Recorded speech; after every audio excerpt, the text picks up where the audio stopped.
Bonjour à toutes et bonjour à tous, bienvenue sur la chaîne Supra King TV. Donc aujourd'hui, nous sommes là pour parler de la revanche, le troisième combat entre Wilder et Fury. Donc honnêtement, quand on a vu les deux premiers, surtout le deuxième qui fait encore plus mal pour les supporters de Wilder, dont moi sur ce combat, parce que moi je suis team Joshua, je vous le rappelle à chaque coup. Mais Wilder, je voulais qu'il batte Fury, voilà, parce que Fury, j'aime bien le style du boxeur, il est fort, voilà, j'ai pas de problème. Mais voilà, j'avais une préférence pour Wilder sur ce combat, parce que j'aurais aimé voir Wilder Joshua, et ouais, etc., etc. Donc apparemment, il y avait la clause de revanche, et apparemment, Wilder souhaiterait l'activer.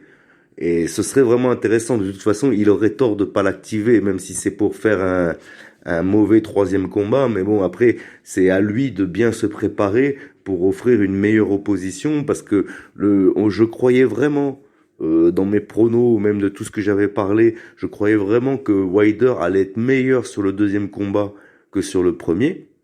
Mais en fin de compte, ça a été le contraire, et ça a même été Fury qui a fait une démonstration impressionnante. Et en plus, Fury est vraiment impressionnant parce que la capacité d'adaptation, son premier combat, il était pas du tout dans ce style-là. Alors il a regardé sa boxe de Fury, mais c'était pas du tout la même tactique, c'était pas du tout le même Fury, j'ai envie de dire. Sur le deuxième combat, il était en mode monstre, en mode voilà, il était vraiment imposant, quoi. Malgré que la différence de taille, il y a que 5 centimètres entre enfin 5 même millimètres, je crois, entre non, 5 centimètres, hein, si je dis pas de bêtises, entre Wilder et Fury. Le plus petit, c'est Joshua qui fait 1,98, il me semble, hein, si je dis pas de bêtises, des trois. Donc voilà, le troisième combat au début, moi je me disais bon bah il aurait tort de pas l'activer, mais en même temps, si c'est pour nous faire un remake des deux premiers, il irait quasi en tant que perdant, parce que tactiquement, en intelligence de combat, Fury est bien trop complet, même au niveau des capacités, et tactiquement il est bien plus fort que Wilder. On l'a vu sur les deux premiers combats, mais il y a un élément. Moi déjà, je pense que Wilder est vraiment capable de battre Fury, parce que n'oublions pas qu'on parle d'un mec qui a quand même 40 KO. Enfin, je vous sors pas le palmarès exact parce que je connais rien par cœur, mais on parle d'un mec quand même qui a gardé la ceinture pendant 5 ans, et il a pas eu des manches en face de lui, hein, parce qu'Ortiz ça reste un bon boxeur. Il faut vraiment un Tyson Fury en puissance pour le battre. Mais je pense que Wilder bien entraîné, avec un meilleur cardio, avec je sais pas quelle tactique. Honnêtement, en ce moment, je suis perdu par rapport à ça. Je sais pas quelle tactique serait bonne pour affronter un Tyson Fury. Surtout que Tyson Fury, lui, va réagir aussi. Peut-être qu'il va garder la même tactique pour le troisième combat. Peut-être pas. Peut-être qu'il va reperdre du poids pour être plus mobile, pour être plus... Donc voilà, moi je pense qu'il ferait mieux de garder cette tactique-là, parce que quand même, il reste très rapide, très technique. Tyson Fury, même avec un poids aussi important, il faisait 224 kilos, 224, qu'est-ce que je raconte, 124 kilos qu'il faisait au second combat. Donc il me semble, hein, bien sûr, parce que voilà, de tête, et 224, c'était un monstre. Enfin, oui, c'était plus ou moins un monstre quand même. Il y avait une différence de gabarit entre Fury et Wilder.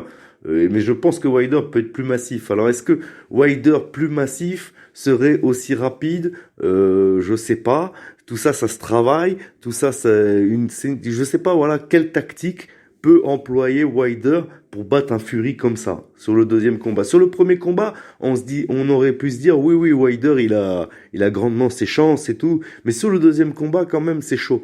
Et mais l'élément qui me fait penser que Wilder, de toute façon Wilder pour moi pouvait réussir déjà même sans cet élément, mais cet élément vient rajouter un petit engouement à ce combat, vient rajouter un petit peu de sauce piquante là-dedans, c'est que Mayweather a parlé. Alors moi je suis pas un fervent admirateur de Mayweather, hein. C'est un des boxeurs que je déteste le plus, parce que il est trop tactique. Lui il a pris les boxeurs au moment où il pouvait les prendre, parce que il y a des boxeurs, s'ils les auraient pris un peu plus tôt ou un peu plus tard, il aurait perdu. Enfin voilà quoi. Mais Mais c'est bien joué de sa part, tactiquement, c'est un boss.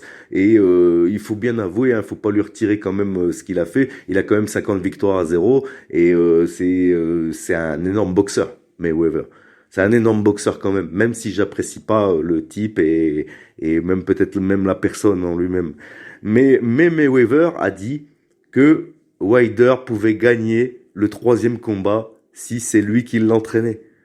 Et ça, franchement, moi, si je suis Wilder, je dis, bah allez, viens, May, viens, mon pote, viens m'entraîner, la vérité.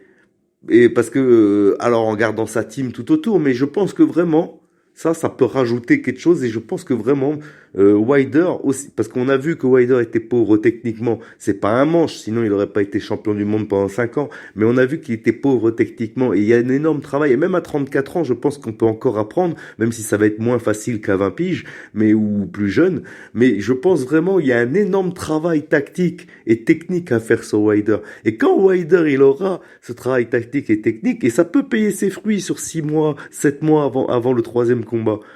Et je pense vraiment que là, avec la tactique et la pêche qu'il a, franchement, je demande à voir. Franchement, moi, en tant que spectateur, d'amoureux de la boxe et tout, je demande à voir. Donc, si j'aurais un prono à dire, il y avait tellement de différences que voilà, on va faire le cœur et la raison. Si c'est la raison qui parle, je dirais Fury au troisième combat, il va gagner. Pour l'instant, hein, sans amélioration, si on reste comme ça. Si c'est le cœur qui parle, je dirais ouais, pour moi je crois toujours que même si ça fait, je vous ai fait les pronos pour Wilder Fury 1, Wilder Fury 2, et à chaque fois c'était le même prono que je disais, à chaque fois je disais Wilder va mettre KO Fury et voilà quoi, ça s'est pas passé. Donc si c'est le cœur qui parle, je dirais ouais, Wilder va mettre KO Fury parce que je sais pas pourquoi, au plus profond de mon âme, je suis persuadé que ça va arriver. Mais bon, voilà quoi, c'est peut-être comme je dis, c'est peut-être trop le cœur qui parle et donc on verra bien et je souhaite vraiment que cette clause de revanche soit activée parce que et que Mayweather aille entraîner Wilder et qu'on voie ça parce que et c'est pareil, Fury il peut réagir par rapport si Mayweather va entraîner Wilder et tout ça et tout, Fury va le savoir. Donc Fury va savoir à peu près la tactique parce qu'il est très intelligent et tout, son camp ils sont très intelligents. Donc lui il va réagir par rapport à ça. Donc ça va être encore voilà, là je suis perdu entre les tactiques les gars, je vous le dis. Enfin bref. C'était King pour Supra King TV et à bientôt pour une prochaine analyse de boxe. Ciao ciao.